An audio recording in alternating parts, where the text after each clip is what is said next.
Hi, welcome to Off Script. I'm Zach Lewis. And I'm Dr. Draper. Today on the show, we're taking a look at Nickel Boys, a late Academy Award nominated feature from last year that we missed.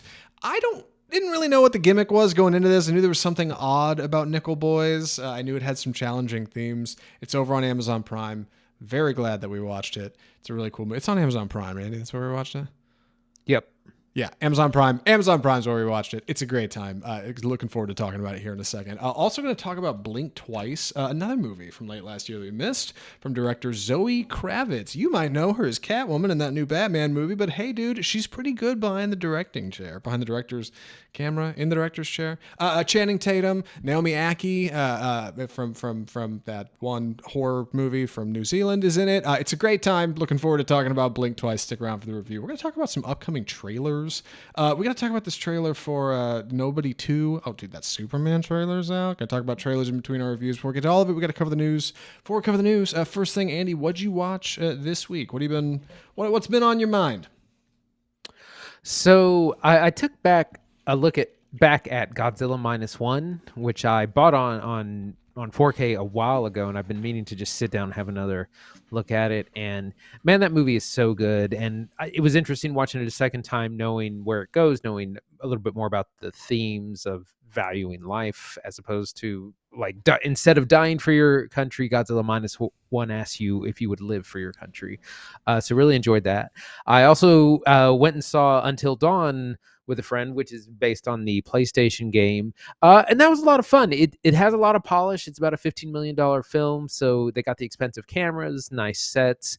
It's pretty spooky in parts, really gory, a lot of good kind of slasher kills. It drags in places, and the story wasn't super engaging as much as it probably is in the game, but it was a good time.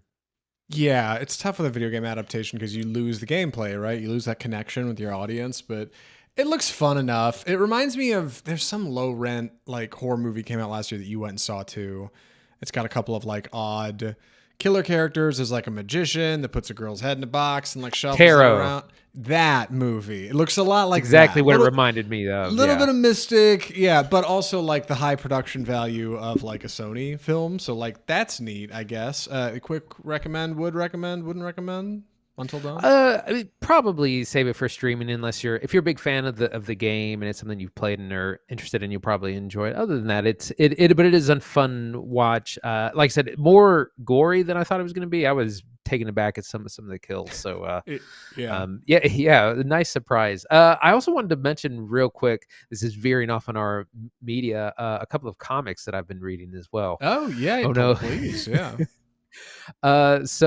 Ones that were just released this week. Battle Beast, who's a character in the Invincible universe, is having his own comic spinoff from writer Robert Kirkman, who of course famously wrote The Walking Dead and Invincible, both the comic series and show. So Battle Beast is getting his own comic, who of course is this character who thirsts for violence and is looking for someone to beat him. Everyone is weak. No one can stand against him. So he's on a quest to find that. Been reading a series called One World Under Doom, Doctor Doom, which has been really good. I think it's going to be 6 or 8 issues, and then I'm also starting Hush 2 in the Batman series. Hush is a famous storyline and character from about 20 years ago, and Hush has returned, and so I'm going to see what that's all about. But it's a great time to get into comics, that's for sure. I'm woefully behind on comics, man. I don't read them as much as I'd probably like. I definitely don't spend the money required to get some of those sweet issues. But I saw you bought a Battle Beast blind bag, right? That's a new thing in comics, like a gotcha system where you don't know what you're gonna get, or how does that work? I don't think it's particularly new. I'd never seen this before, but yes, that they had the first issue of Battle Beast, but then they had these blind bags where the comic is in a bag and you don't know what cover you're getting. And that's a big thing if you're a comic book collector, is the different variant covers.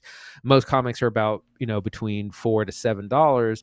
A variant cover might be $10, $20, $30 because it's a rare print. They might just make 25 of them.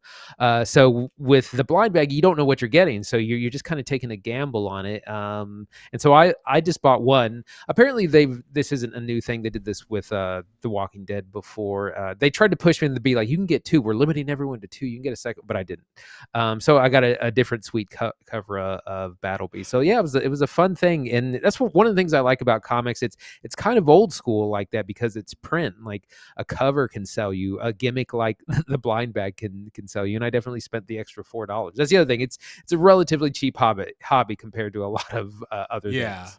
That's a good point. Somewhere out there's some poor Invincible fan with like 7 copies of the Battle Beast blind bag trying to get the one cover issue he really wants. Speaking of gamble, did you hear this news about Warner Brothers reversing the name on HBO Max? Oh boy, dude, everybody was dunking on him on the timeline yesterday when they announced this.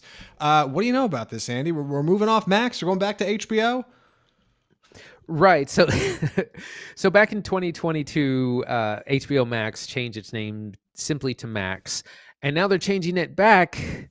And this does seem silly, and it seemed silly at the time, there is some logic, some method to this madness. So the main reason they changed from HBO Max simply to Max is they wanted to be more all-encompassing. They wanted to make sure that they offered content to men, women, children, families, and they felt that the HBO brand was a little bit too strong and kind of had certain serious connotations. So they wanted a broader name.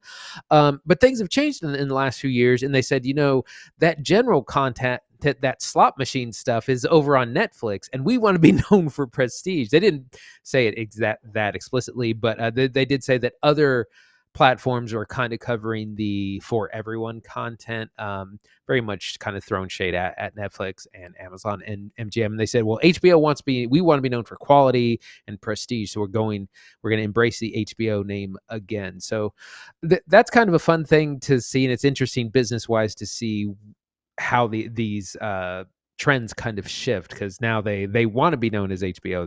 They don't want to be just content for everyone. I'll tell you what's interesting. I am a worrier at my job. I worry about a lot, dude. I'm detail oriented, and I'm constantly trying to think about what could go wrong, or what if this happens, or God, what if somebody takes this way? It's a whole thing. And I read a story like this about them walking back the name after 2 years. And I think, what am I so worried about? Because me down here might have some small issues, but I will never have a complete reversal of change course screw up like whoever decided to change their stupid name to Max in the first place. We called it stupid on the show. We said it was stupid for weeks. But it's been a couple years and we started adapting, just started calling it Max instead of HBO Max because that's what they wanted to be called, and hey, I respect that. But now it turns out, no, we're just going back to what it was, because HBO has way better brand recognition globally, just like we talked about right here on Off Script Film Review. I like this line 30 when they announced this at the Warner Brothers Discovery God, what am I looking for? Investors meeting or wherever they announced this. CEO of HBO Max, HBO and Max content, Casey Bloys, revealed the name change to media buyers. The news was met with, quote, laughter, light applause, and exactly one whistle. They followed with a solid joke. They said, I know you're all shocked, but the good news is I have a drawer full of stationery from the last time around. Never forget where you came from, Andy. I don't think this is any indication of like change in content. They're going to keep making the same stuff, but I guess it's just going to sell better because it's got HBO on it, right? I mean, it even looks the same. The logo's the same. It's the same logo. So some have said that this might be an indication of a split from Warner Brothers Discovery. Warner Brothers kind of gets sold off every 5 years. They were previously owned by AT&T. Now they're owned in combination with Discovery.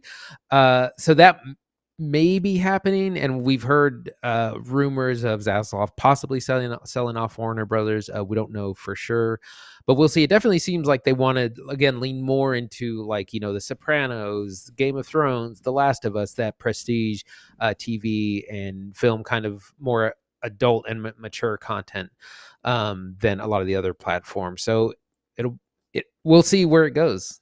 Yeah, I think it makes sense. Like, there's this great line in there they said about consumers already having a steady media diet of Amazon Prime and Netflix and maybe Hulu, right? They're not going to get off those services. So you want to be something that stands out. And the thing that stands out the most in Max's library, I think, is their lineup of prestige television. Dude, HBO's Sunday show slate has been pretty incredible for the past few years. Even if they have a season or two where they're off, they're putting out something like The Last of Us or Righteous Gemstones or God knows what, Barry when that was on. I mean, like it's good times every time. Stick with the HBO thing. Whoever decided that they were going to change it to Max should be fired swiftly and taken to Netflix, where they'll make worse ideas.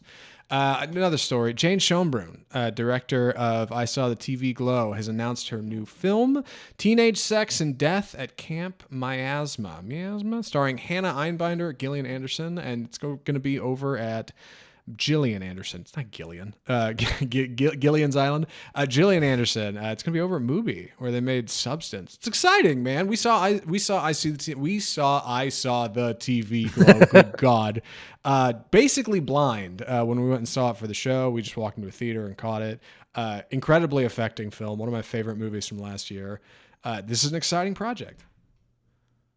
Yeah, we've anxiously been anticipating their next film after seeing the TV Glow. It's funny because I have a hard time telling people I've watched that, because I'll say, "Oh, I saw the TV Glow," and they're like, "What's the TV Glow?" And it's like, "No, I saw the TV Glow." And he's like, "What's the you know?" What is that? Exactly. But that was a great film, and I mean, that might be one of the best of the decade, and so we've been anxiously anticipating their next film. Teenage Sex and Death at Camp Miasma is a tribute to the sleepaway camp horror of Friday the 13th. We don't know too much more about that other than it's in the horror genre. We got two big stars. We had stars in the previous film. Now we have even kind of bigger and better known stars. Not too much is known about the plot at this point. It's exciting that Mubi is getting more into the production business after the huge success of the Substance. So exciting times, just the announcements. We don't really know too much more, so we'll keep you updated. Yeah, you're right. It is exciting with Mubi on it. They don't have much of a track record outside of the Substance for production, but I mean, what an awesome opener, right? Like, if this has a little bit of that same energy, I think it's going to have legs. Hannah Einbinder, in case you don't know, is the opposite of is one half of the show Hacks on HBO. She's the younger stand-up comedian there. I think she does stand-up as well.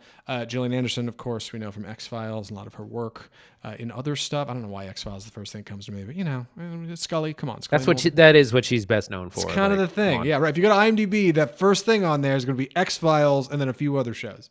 One more story this week. Anything else on this one before we move on, Andy? I'm ready. One more story this week. New Line has got some issues with Kevin Costner's Horizon. No, they're getting in the way of this the cinematic manifest destiny. What's holding up Horizon now, Andy? What's the problem? Why can't Kevin Costner get these movies made? Well, so there's a money and pay disagreement between Kevin Costner's production company Horizon and New Line, who co-financed the film.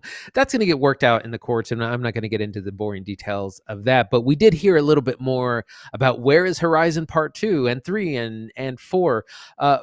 Part 2 is finished, and they're still waiting to quote unquote kind of develop excitement and generate an audience for the second film. Part 3 is only like half done, and that's why they need the money, is because we need more financing to complete the film. Part 4 is nowhere close to being done. I don't think it's probably gonna happen at all. And it's funny, in this article, Kevin Costner is very much begging like billionaires he was like, come make a movie with me and lose money on my pipe dream.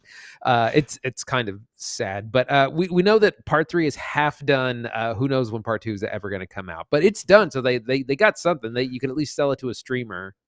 Yeah. In this line, talking to THR, the Hollywood Reporter's Awards Chatter podcast last year at Cannes, he said, quote, "I need some more money." This is Kevin Costner. "I need some more money. I do. I need some of these big billionaires with effing boats from here to here who are fond of telling people they're billionaires to come with me and make a movie. I don't have the money they have, and I've already made 2 of them. Where are you rich guys?" That's so great, dude. Where's all the money? Why isn't it pouring in? Maybe he could have made it with box office returns if it had made more money at the office, like at the studio. But whatever. Like, I don't know, dude. I think Horizon's in a weird place. We watched the first one on the show. It's fine, but also like one of our most successful shorts we've ever made for Off Script that we posted to YouTube and Facebook is a Horizon short. Like it still gets played a day. People are still clicking on it and being like, "Oh, what's going on with Horizon?" So clearly somebody wants to know what's happening with this movie. There's some Yellowstone fans who want to keep up with Kevin Costner's big cinematic masterpiece. Like, sure, but where's the money? Like, who's gonna make it? You know, why end part one with this big trailer for chapter 2 if like you don't actually have the gas to get chapter 3 and 4 off the ground? It's crazy. Yeah, it's really interesting because it's almost been a year since the first one came out. It came out last summer in June, and part 2 was supposed to come out just 2 months later in August. They were doing this kind of very aggressive release strategy. When the first one flopped, they pulled the second one. They're like, let's hang on to this for a little bit. Let's get it on streaming. We'll get some time to generate an audience and excitement for the second film. And then it hasn't been announced. We haven't seen, other than the trailer that's at the end of the first movie, which is a weird decision. A release date for part 2 has not been announced at all, and it was supposed to come out 2 months after the first one. So it's a saga, and it's like watching a plane crash in slow motion or a train wreck in slow motion. That's right. Good news, go. I think we can get this together, guys. If we rally our off-script community, I know there's a lot of you listeners out there. Tell your billionaire friends, or maybe some of you are billionaires yourself. As soon as you're done listening to this episode, leave us a rating and review. Subscribe, rate, review, comment everywhere, and then also please go fund Horizon Chapter 3 and 4. Kevin Costner would really appreciate it. We got to move on to our first film of the episode. Andy's going to be taking the summary on this one, so I'll get out of his way. Andy, please take it away. Nickel Boys. So this film, this is from 2024. This is an Oscar-nominated film by director RaMell Ross. His first film. Before this, he's done some work in TV and primarily worked as a cinematographer. This is based on the book The Nickel Boys by author Colson Whitehead, who is a 2-time Pulitzer Prize-winning author. This book came out in 2019 and is based on a real place. Let me get into the movie itself. Yeah. The Nickel Academy in the book is a place for juvenile delinquents in 1960s Jim Crow South. We meet a young boy named Elwood who lives in I think they're in Florida. Yeah, they're in Florida with his grandmother, played by Anjanou Ellis Taylor. He's a bright young man. He's very promising, does well in school, is well behaved, is very interested in civil rights, and he wants to go to the protests and march, and believes in a brighter future. One day he is walking from one place to another and accepts a ride from a stranger. They are subsequently pulled over, and it turns out it's a stolen car, and young Elwood is charged with Grand Theft Auto and shipped off to the Nickel Academy for reformed delinquent youth. When we get there, we discover it's kind of a terrible place. They're immediately segregated by race, and they, of course, get less than the white students there. There is lots of abuse, physical abuse, emotional abuse, psychological abuse, sexual abuse. They are used as free and cheap labor there as well. They are told there is no getting out. Your lawyer won't get you out. The rules don't apply here. You can either age out, you can serve your time, which is probably several years, or you can die here and be buried in an anonymous grave. When Elwood gets to the Nickel Academy, he also meets he makes a friend in a man named Turner, or another boy named Turner, who they develop a friendship. They look out for each other. They kind of shield each other from harm as best they can. They have different views on the world. Elwood, he wants the rules to apply, wants the laws to apply. He dreams of a better world, even in such a terrible place. Turner's a little bit more grounded and a little bit more pessimistic, a little more realistic. He's like, you're never getting out of here. We're going to either die in here, we're going to have to run away. Or this is a tough watch, but it's also uplifting in a lot of ways. Like I said, this was also nominated for Best Picture and Best Adapted Screenplay. So, Zach, what'd you think? I like Nickel Boys. I like Nickel Boys a lot, actually. I think it's got really challenging themes. I really like the message. It makes me want to go check out the book. Most importantly, I really like what it offers in terms of cinematic language. Nickel Boys is shot entirely in first-person perspective, or at least single-point perspective. On occasionally it's behind somebody, but for the most part, it is basically shot from the eyes of Elwood.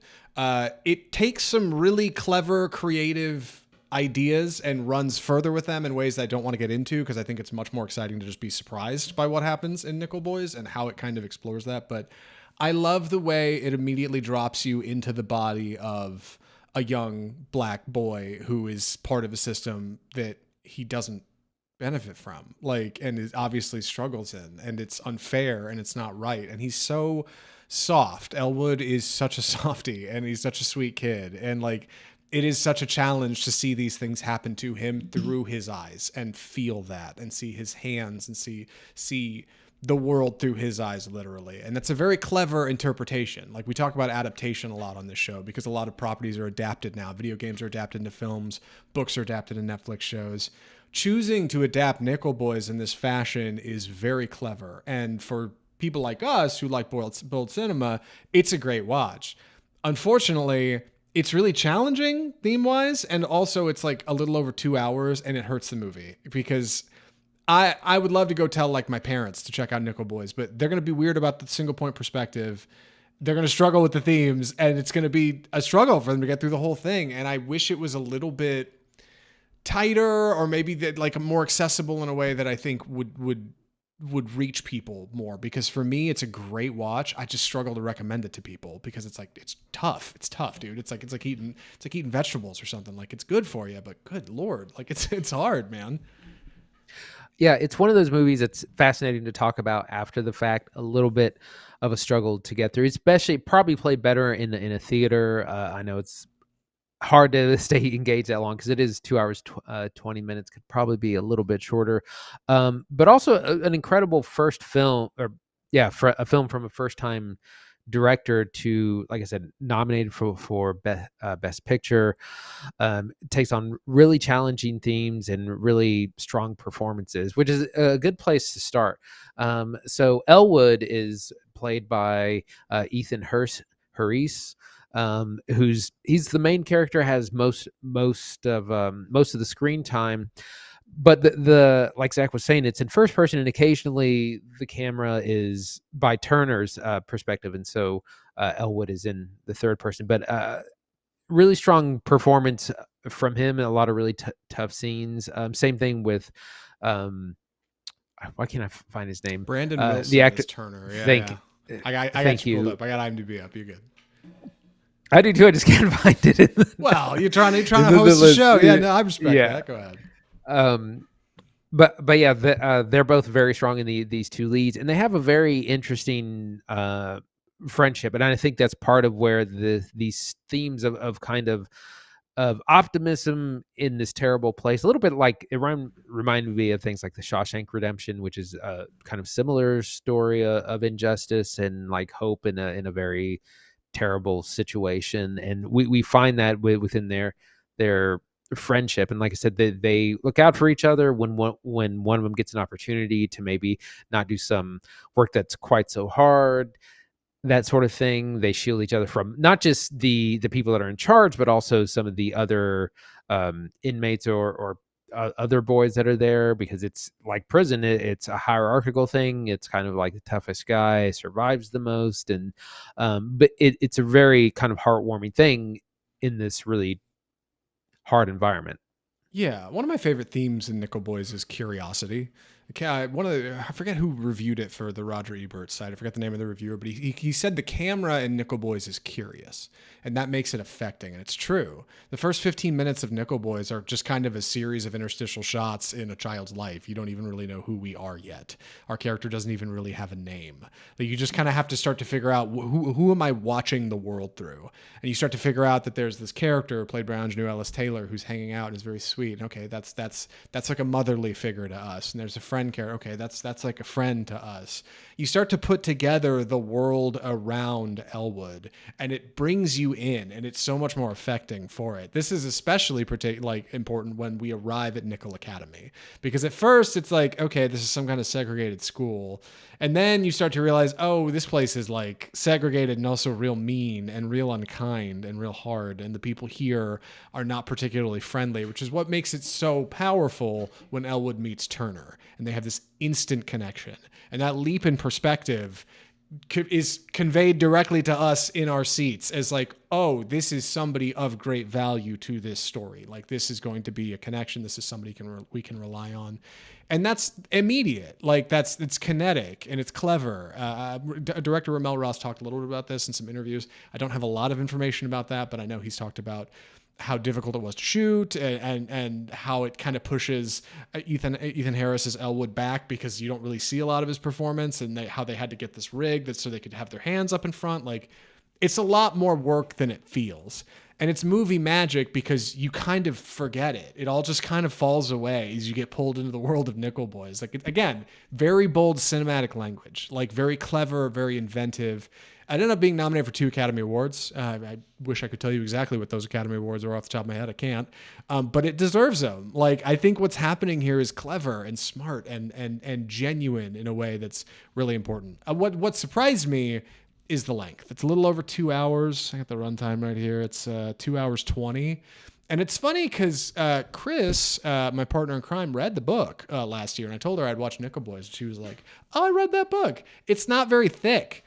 And I was like, really? Because the movie is sizable. Like, that's a little surprising to me. Yeah. But I think it's better than the sum of its parts. I really do. Even if it's a bit long, like, I do think it's a great watch. But also, it's got a lot of pain in it, which we should probably talk a little bit about. Like, it's a painful movie. Yeah, this is one of the things I'd heard about it, and part of the reason I was a little apprehensive to watch it, I didn't seek it out when it was in theaters briefly, but when I saw that it was on Amazon MGM, and I was like, well, like that's easy to watch at home at least. But yeah, it deals, of course, we're in Jim Crow South in the 60s, so it's not a nice time. This place is terrible. There is lots of, like I said, physical abuse, both in terms of things like beatings, but also things like being starved, being kept in the elements, being put in a sweat box. Like I said, lots of extortion of their labor. They're forced to, build roads, dig ditches, pick fruit, do anything else, and they can, the administration is skimming off the top because they can offer much cheaper labor for projects, and it seems like there is no escape. The grandmother character played by Anjanou Ellis Taylor, she pays money for a lawyer. That doesn't seem to go anywhere. She comes to visit him, Elwood, one time, and she's turned away, and they're like, oh, he's sick, sorry, he can't come out, you have to go back. And she probably drove hundreds of miles to do that. And that it seems like there is no escape from this place, and it is, like I said, similar to the Shawshank Redemption. It's real tough most of the way through. Yeah, but I do want to turn it around a little bit before we wrap up the review. I do think it is more uplifting than dour. Like, I do ultimately think that the messages and themes here are meant to inspire. And I think Nickel Boys should be a part of the conversation when we talk about, powerful black films. Like, I think this has a totally unique fingerprint in a way that I have not seen before. I think I'm going to be thinking about this movie for a long time. And I'm really glad I watched it. Who do you recommend it to? That's the problem, right? Like, you're not just going to casually throw this on a Saturday morning on Amazon Prime. I'll watch Nickel Boys while I do laundry. Like, no, this is heavy and this is powerful. So, with that in mind, Andy, would you recommend Nickel Boys? I would, with a lot of caveats.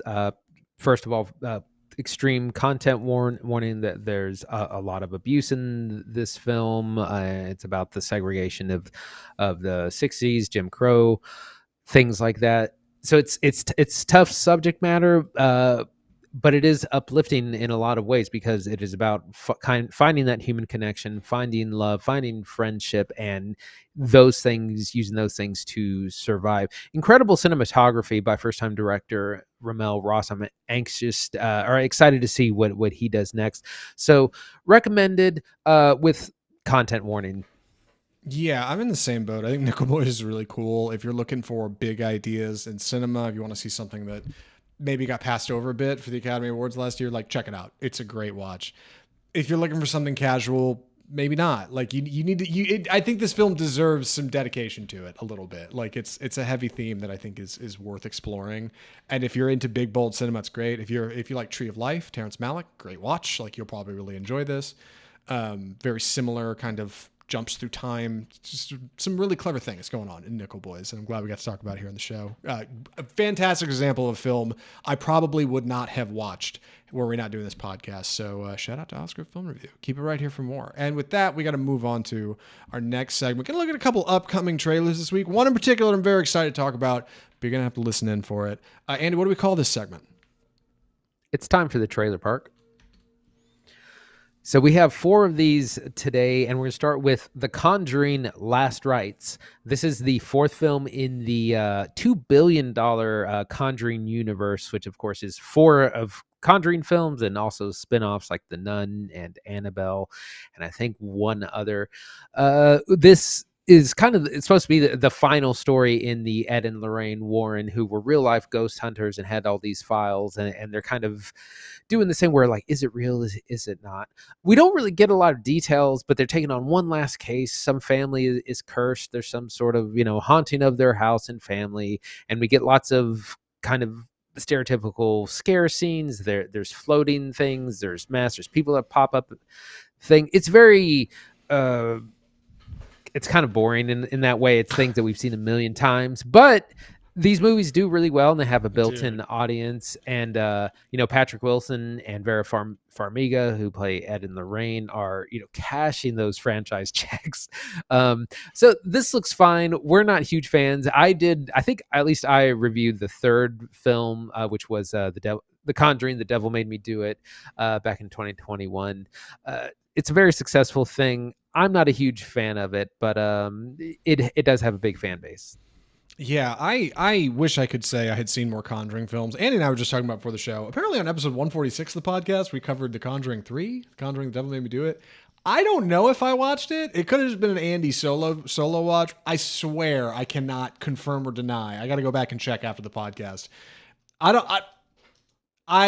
What's a nice way to say? I don't want to tell Conjuring fans that Conjuring movies are forgettable. That's the wrong thing. But they kind of just run together, man. There's a lot of horror movies. Blend. I can't keep up. Yeah, I don't know which anymore. Like, I think Patrick Wilson was doing one of them, or maybe he's doing an Insidious movie. I don't know. Both. I know I've seen the first Insidious movie. I couldn't tell you about Conjuring. The point is, Conjuring Last Rites is supposed to be the end. They're never making another one. There's no way in the current age of Hollywood that these two will ever come back and play these characters ever, ever, ever again. This is the last time ever, for sure, for real, for sure this time, 100,000,000%. So if you want to go see Ed and Lorraine Warren kick it off, go see The Conjuring Last Rites. It looks all right. Honestly, the trailer looks... Well, I don't know. I've seen the other ones. Who am I to say it's going to be bad? It's probably a banger for Conjuring heads out there. Somebody will write in and tell me that I should see the Conjuring movies. I'm sorry. I just missed a couple of them, and then there were 5, and I know they do good globally, but I'm not wise on them. We got to move on to our next trailer. This is the trailer for Nobody 2.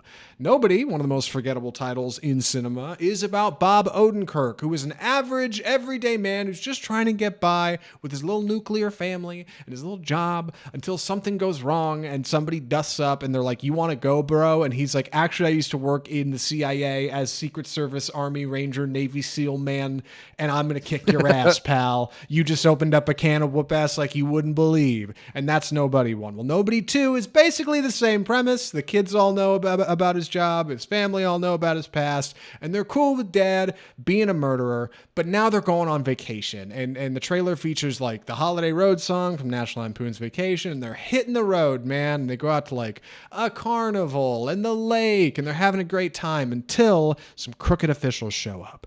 And our man Bob Odenkirk finds out about it. And he's like, I don't want any trouble, guys, but you're not going to talk to my family that way. It's time to kick ass. And that's what's going on in Nobody 2, all right? It looks like a good time for Bob Odenkirk fans. The cast is back in the original. They got Doc Brown in there, Christopher Lloyd, which I can't believe he's in this movie. I couldn't believe he was in the last movie. Still stands more than Ving Rhames in Mission Impossible. And he's like 110. It's Nobody 2. Andy, you looking forward to this one? It's all right. The first one was fun. I remember it was a great shot in the first trailer where Bob Odenkirk's trapped on the bus with the baddies, and he locks the bus door, empties his gun in front of them, and he's like, all right, like, we're going to do this the old-fashioned way. It's a great bit. It's a premise that works once. We've seen this a bunch of times. Reminds me of the Taken films with Liam Neeson. Old guy kicks ass is the genre. Somehow it looks fine. It looks like a straight to streaming kind of watch. If it's a slow week, I think we'll check it out. It looks fine. Like, I like the cast. Bob Odenkirk, of course, Christopher Lloyd, Connie Nielsen, the great Michael Ironside. RZA is in this. He was in the first one as well. So it looks fine. Not super excited. For what it's worth, for me ragging on it, the first one is self-aware. It knows what it's doing. It's in on the joke. The second one appears to be too. So yeah, if you just want to go Bob Odenkirk kick ass, like, absolutely, dude. Nobody too. It's the movie for you. Speaking of ass kicking, we got a real trailer to talk about. Wait a second. Get all these other junk out of the way. Andy, what's this trailer? So we saw the release of the second full Superman trailer just yesterday, and I lost my mind. I kept refreshing Twitter all day trying to see this, and we finally did. It opens with this really unique set piece of Lois Lane, played by Rachel Brosnahan, and Clark Kent Superman, played by David Corenswet, and she wants to interview him, and she's like, "Can I interview you as Superman?" He's like, "Oh, sure, yeah, it'll be fun." And dude, she goes after him. She's grilling him. She's like, "Why did you do this? What did you think about the consequences?" And he's getting frustrated, and he kind of loses it. He was like, "I was just trying to save people. Like, I don't care about the politics." And it's a great little interaction. We see Lois Lane as like a legitimate journalist, really grilling him, and him just wanting to do good and not care about the politics of the world. We then cut to seeing more footage of him fighting this big kaiju, the Fortress of Solitude. We get a little bit more Lex Luthor, that's played by Nicholas Hoult. Flashes of Green Lantern, played by Nathan Fillion. Hawk Girl, played by Isabella Merced, who's having a real moment. She's also great in The Last of Us The Last of Us season 2 as well. But man, this trailer looks so much fun. There's a lot of action. We got a lot of characters, and again, it has to kind of set up a whole universe. But they're not looking to do the MCU thing where we're going to have serialized films. They really want each film to stand on its own and be loosely connected. But I was super excited, and I'm so hyped for this summer. Yeah, this is a great trailer. This looks super good. I'm probably too excited. I like that I'm going to see a comic book movie with no real expectation or presupposition of what I have to know already, or did I watch that last movie because I better know that this Lois Lane is particular in this way and this Lex Luthor has this backstory. None of that's here. Going fresh. You don't need to know. Buy the popcorn. Go watch Superman. Can't wait, dog. I like this opening scene, too, with the two of them getting into an argument. She's cooking him on live, and he's like, girl, I don't know. Like, I don't have all the answers. I'm just a dude. And meanwhile, like, Lois Lane is assertive, and she's a hard-hitting reporter who asks difficult questions. Like, that's refreshing. Rachel Brosnahan looks great. Cornsweat looks great. Holt looks great. This looks like a blast. I can't wait. Superman's going to be rad. Fantastic Four better watch out. I sure Fantastic Four is still going to do gangbusters at the movies. But I think Superman might be a good time, man. I don't know. We'll have to see. I mean, James Gunn seemingly can't miss. The man seemingly can't miss. One more trailer to talk about. This is the trailer for Americana. So this came out earlier today, right? Like, we're recording the show. Yep. And this dropped this morning. Frustratingly, I can't fix this. The trailer was uploaded to 720p. To Lionsgate's official channel, which I, as a film nerd, I'm a little mad about, but it's fine. This is written and directed by Tony, I'm going to go for this one, Tost, T-O-S-T. It's not Toast. There'd be an A in there if there was, who is a mostly prestige television writer. He wrote a few episodes of Poker Face for Ryan Johnson over on Peacock. He wrote a few episodes of Longmire, if you remember that show. The Terror. He wrote 2 episodes of that for AMC, and this is his first film that he's directing, starring Sydney Sweeney and Paul Walter Hauser, in what appears to be, if I didn't know any better, almost a Coen Brothers Western kind of romp. It looks like a modern setting, as I understand it. Paul Walter Hauser and Sydney Sweeney appear to be 2 folks who are kind of interested in each other. She's blonde. She's going to be a country singer. And they hear about this. They overhear at her work one day that this local, I don't know, wealthy man has this shawl, this Native American like shawl ghost jacket thing on display in his home. And it's really nice, but it's worth like $500,000. And then he gets robbed by a group of people, and then somebody robs that group of people, and suddenly it's this like big caper chase through what looks to be like West Texas to try to get this thing back, and say whoever gets it gets the money, and there's double crossing. And like I said, looks very Coen Brothers. IndieWire described it as almost a Tarantino-like picture. Looks like a great time comedy. Also stars Simon Rex, who actually we're about to talk about here in Blink Twice. What do you know about Americana, Andy? Well, this looks like a lot of fun. Like you said, it has that Coen Brothers type feel that, I don't want to say not No Country for Old Men, but more like Raising Arizona. Fargo, that kind of, yeah, right. Raising Arizona. Like the goofy comedy, violent ones, yeah. Yeah, and I was just looking at the cast list. So Sydney Sweeney is playing a character named Penny Jo Poplin, which just sounds funny. Rolls right off the tongue. And Paul Walter Hauser, who has been playing Lefty Ledbetter. So like these are great names. It looks funny. It looks interesting. Love Sydney Sweeney with a gun. The singer Halsey is also in this as she's started to do more TV. She was also in Maxine, Ty West, the end of the Maxine Pearl trilogy. This looks like a lot of fun. It looks silly. There's got some action. Like I said, that real Coen Brothers feel. So I'm interested to see this for sure. This comes out at the end of August. Yeah, and could be a strong directorial first, which, I mean, that's always a good time here on Off Script. Speaking of directorial first, we got to talk about our last film of the episode. Very much looking forward to talking about this one. This is something unique. I didn't know what this was going to be like. I had some people tell me to watch this late last year. I missed it just because of Oscars stuff, and now we finally had the opportunity on a slow week to check out Blink Twice over on Amazon Prime. So I'm going to be taking the summer on this one. Please excuse any odd delivery. The film is Blink Twice. So, Blink Twice is the directorial debut of Zoë Kravitz, who is traditionally an actor. She wrote this script along with a co-writer who had helped write High Fidelity, a show that she starred on for Hulu for one season before it was canceled. In Blink Twice, we are met with Frida, played by Naomi Ackie, who is a young woman, lives in a crappy apartment with her roommate, Jess, played by Alia Shawkat, and the two of them don't have a lot going on. They work as waitstaff at an event catering company, and one night they are catering the very nice event for a tech billionaire mogul named Slater King, played charmingly by Channing Tatum. Frida and Slater have kind of a meet cute moment, and at the end of the night, Slater says, "Hey, why don't you come out to my fancy island with my friends here?" He's got a cavalcade of people around him. Haley Joel Osment, Christian Slater, Simon Rex from Red Rocket is in this group. A couple other odd ones, a couple gals. He says, "Hey, we're going out to the we're going out to the island for the weekend. Come with." And they say, "You know what? We're doing it. We're ditching our jobs. We're not going to pay rent this month. We're going to the island." They head out there. They all drop their phones in bags and say, "Okay, we're going to hang out. We got clothes for you, food for you, drugs for you. We're going to party for 3 days, gals. It's going to be a great time." And it is a great time. But some odd things start to happen on the island, and some strange happenstances. And our gals start to realize that they're starting to get these lapses in memory where they can't quite remember what day it is, or what they were doing yesterday for a few hours, or where they were. And when they start to put things together, they figure out, hey, we probably need to get out of here. And that's when things begin to take a turn. Blink Twice is I think I'm going to call it a hot girl horror, which is really fun and really delightful, and a surprisingly well put together first outing from Zoë Kravitz. I'm really looking forward to talking about it. Andy, what did you think of Blink Twice? So I remember when I first saw this trailer, I didn't really think much of it. It looked kind of cliche. And then it came out and it had a lot of real positive reviews and buzz and word of mouth. And everyone said, it's not quite what you think. So we wanted to get back to it and check it out.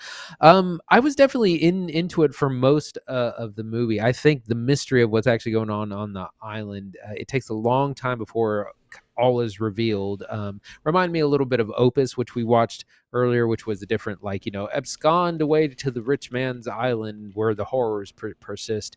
The mystery, it takes a long time, and it is slowly kind of dripped out to you, and it doesn't make a lot of sense until fairly late into the movie, but it does that kind of gaslighting thing where they're like, well, wasn't I here, or wasn't I there, or what where's that person? Or there's this thing with this lighter. Her friend Jess has this bright yellow lighter, and it's seemingly ending up in someone else's purse or bag throughout the movie. And it's like, why does that keep happening? What are we missing here?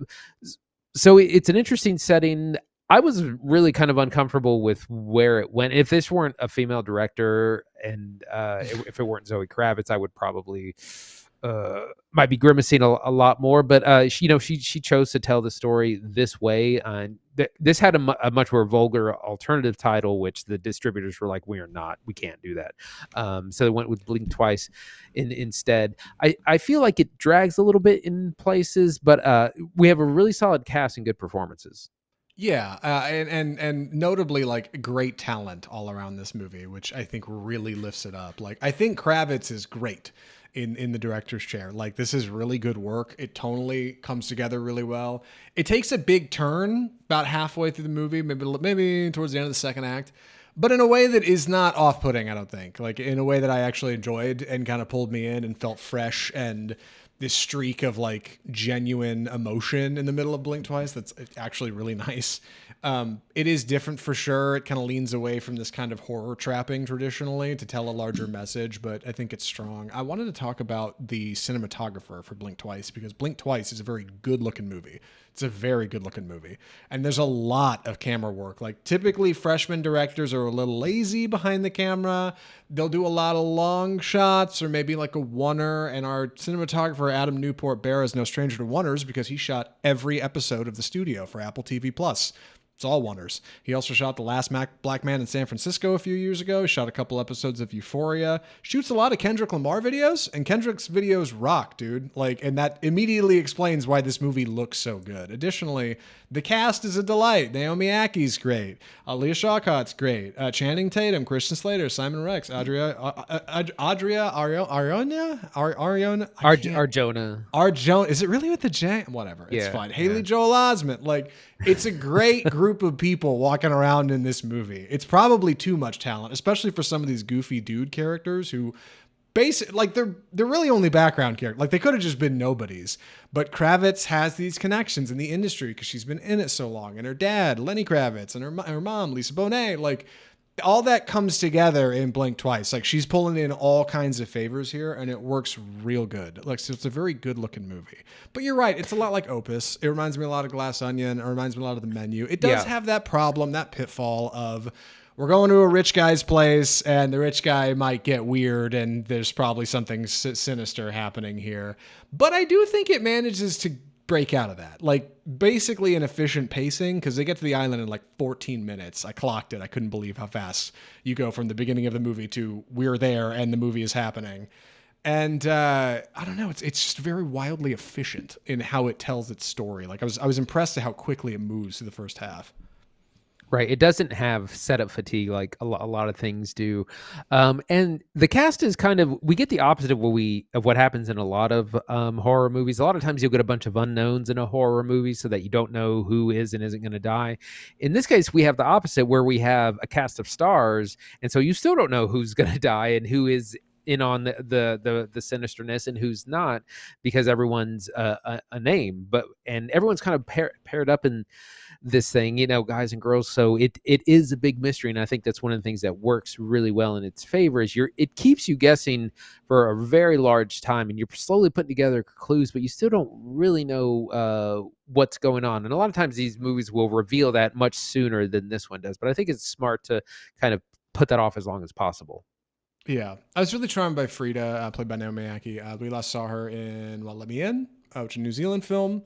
I don't think she is an American. I don't think she has an American accent. Maybe she does, but she plays it great here. Blends real good. And Channing Tatum's really great as Slater King, this tech billionaire CEO who's like apologized for this recent awful thing he's done. He's like, I'm getting my life back on track, and I've got this little island with chickens on it. It's really sweet, you know, like doing press tours. The two of them play opposite each other really well. And something that I wish the movie explored a little bit more was kind of their manipulative nature. Like, obviously he's a bit manipulative, like that kind of comes with the premise, but the way they meet is particular. Frida basically disguises herself and sneaks into this event de facto and lies to everybody about why she's there and what she's doing. When people ask her about what she's got going on, she's not super forthcoming with that information. Maybe she's shy, or maybe she's manipulative like he is. And like, I do think that comes up later in some of the larger themes in the movie. I wish they'd got a little bit more something together. Like, I don't know. When you actually get to see them, it's just kind of a, I don't know, surface. But they're also getting to know each other. I don't know. They're both great. And when I think of things I didn't like about this movie, I'm hard pressed to come up with good answers. I like the turn away from the traditional kind of slasher thing. I think it embraces the format well with like the rich guy island. The horror stuff works. Pretty satisfying ending. I don't know. I'm running out of good things to say about Blink Twice. I was just going to mention Naomi Ackie was in Mickey 17, which we saw a couple of months ago. God, she is. Oh boy, you're right. That is her, isn't it? Oh, dude, she's great in that. She's great in Mickey 17. Yeah. All right, dude, Naomi Ackie's a real one. I also did want to mention that kind of the messaging of this film. It's a bit of a warning on these kind of too good to be true, like, you know, kind of beware if a wealthy person invites you onto their bus or plane or to their private island or showers you with gifts, kind of like beware of the strings with which that might come with, because you might find yourself in a secluded place without your device, without your phone, without a way to reach help, and the consequences of such a thing. Yeah. Also worth mentioning some content warnings before we get to reviews. Amazon put a thing in front of this that was like, hey, there's some heavy themes of sexual violence in here, like, which is, I was just reading the other day, apparently Blink Twice is one of the first movies that they put this in front of. Like, they've just kind of started rolling this out, and they started with Blink Twice and a couple other features. And now, on occasion, when you watch something on Prime that may get a content warning, you could thank Blink Twice for that. So keep an eye out. It's definitely an R rating. Andy, would you recommend Blink Twice? I would. It's a fun horror film that it plays with the format a lot. We have a great cast. You never really know what's going on. There's a big mystery about what's really going on this island, what these people are really up to, who's in on it, who's not, who can you trust, who you can't. It's interesting stuff with a powerful message. A really good film from first-time director Zoë Kravitz. Can't wait to see what she does next. Yeah, smart. It's not a perfect movie, but I think it's got way more that works in it that doesn't. If you're a fan of the genre of like rich people are up to no good kind of genre, right? Or disaster on Paradise Island kind of thing, I think you'll like it. If you're a Channing Tatum fan, go check it out. If you like anybody in the cast, if you're like a Haley Joel Osment stan and you're like, he doesn't get enough work, go, sure, he's in this. Give it a watch. He's great in it. You know, like no complaints. Solid all around. Blink Twice is great. Would recommend. And that's the episode. Good Lord, episode 292 of Off Script Film Review. Andy, what are we watching next week? We are watching Final Destination Bloodlines, which I'm actually seeing in just a couple of hours. That is the sixth installment of the Final Destination series, a reboot after almost 15 years hiatus. So that'll be a lot of fun. That opens this Friday, May 16th. I'm Still Here, which is the Brazilian film starring Fernanda Torres that was nominated. She was nominated for Best Actress, and it was nominated for Best International Feature. That is on Netflix starting the 17th, this Saturday, so we're going to be checking that out too. I heard it's only a 100-minute watch, and it's a very powerful film, and that she has a great performance. I definitely think about runtimes when we're choosing. Yeah. Yes, 100-minute watch the podcast. That's a W, baby. I'll take it. Some FYI releases. The Weeknd's new film, which also stars Jenna Ortega, Hurry Up Tomorrow, comes out this week. I've not heard great things. Heard it's real weird. Heard it's not very good, but that is out if you're interested. Also, The Brutalist is going to be on HBO Max starting this Friday. That 3.5-hour film. That's a great watch. You can break it up it's in two distinct parts, so that's probably the best way to watch it. Yeah, there's an intermission in the middle. It's a good time. I bought the 4K. I haven't gotten all the way through it yet, again, but it's a great time. Would recommend the Brutalist. Looking forward to Final Destination because I am woefully behind on that series. I think I saw the first one all the way through once, like 12 years ago. I've seen clips of a lot of the other ones, especially the log rolling scene, right? And that's a great time from 2, but otherwise... Andy, meanwhile, it knows all the lore. He watched all of them like a week ago. Not a week ago. A few weeks ago. We actually covered that on the podcast. There's a whole video that we put up for Final Destination stuff. So if you want to check out that video, check out the YouTube page. That's where we get that. And lots of other great videos just like this one, and reviews and exclusives and all kinds of good things. So you can check us out on YouTube. We're on Instagram, Facebook, Twitter, all these are social media places. You can follow Off Script Film Review over there. Audio listeners, we're always thinking about you. You're on Spotify, iTunes, Google Play, iHeartMedia. Check out the audio version of the podcast where able. If you want to check out Off Script on the go, right? Want to hear us while you're walking or riding the bus or whatever you got going on. I don't want to look at our mugs and our handsome faces. You can check out our website, offscriptfilmreview.com, and you can leave us correspondence direct from you to us, all right? Direct via email, mail at offscriptfilmreview.com. That's episode 292 of the show. From all of us at Off Script Film Review, I'm Zach Lewis. And I'm Dr. Draper. Thanks for watching.